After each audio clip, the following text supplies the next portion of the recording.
എഴുതിയ ലേഖനങ്ങളിൽ ഹരീന്ദ്രന്റെ അസാന്മാർഗിക ജീവിതത്തെക്കുറിച്ചും വ്യവസായ പശ്ചാത്തലത്തെക്കുറിച്ചും പ്രതിപാദിച്ചിരുന്നു. പക്ഷേ ഇപ്പോൾ കോടതി അദ്ദേഹത്തെ നിരപരാധിയായി തന്നെ വെറുതെ വിട്ടിരിക്കുന്നു. എന്താണ് താങ്കളുടെ അഭിപ്രായം? അതിന്റെ പേരിൽ ജയിൽ പോയിക്കുന്നത് ലോകം മുഴുവൻ പക്ഷേ എന്ത് പത്രമായ ഗ്രൂപ്പ് പറഞ്ഞത് മുഴുവൻ പത്രം കേരളം കണ്ട ഏറ്റവും വലിയ പറ്റി തുല്യമാണ് ഹരിതം. വിമാനത്തിന്റെ സീറ്റിന്റെ അറിവിലെ ഒരു സ്ത്രീയെ പൊതുവിന്റെ പേരിൽ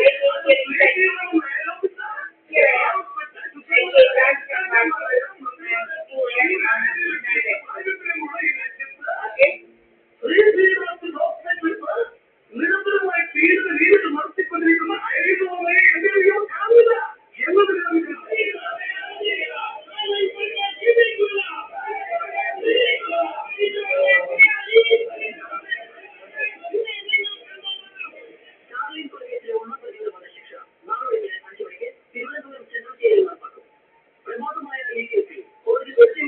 എന്നാൽ ശിക്ഷിക്കപ്പെടേണ്ടിയിരുന്ന ആളെന്ന് മാധ്യമങ്ങൾ പറയപ്പെടുകയും ചെയ്യുന്ന ശ്രീ ഹരിതവർമ്മ ഇപ്പോൾ പേപ്പറുകളിലൂടെ ശ്രീ ഹരിതവർമ്മ ഈ കൊല്ലം ആസൂത്രണം ചെയ്ത് താങ്കളാണുള്ള ആരോപണം ജനങ്ങളെ ഇപ്പോഴും നിലനിൽക്കുന്നു. പണത്തിന് ശക്തിയൊന്നും താങ്കളുടെ രാഷ്ട്രീയ സ്വാധീനം കൊണ്ട് മാത്രമാണ് ശിക്ഷയിൽ നിന്നും രക്ഷപ്പെട്ടതെന്നാണ് മാധ്യമങ്ങൾ പറയുന്നത്. നാളെ രാവിലെ 1-ാം പ്രതിയെ തൂക്കിലേറ്റുകയാണ്. ശ്രീ വർമ്മയ്ക്കിപ്പോൾ എന്ത് തോന്നുന്നു? ശ്രീ ഹരിതവർമ്മ താങ്കൾ കേൾക്കുന്നുണ്ടോ?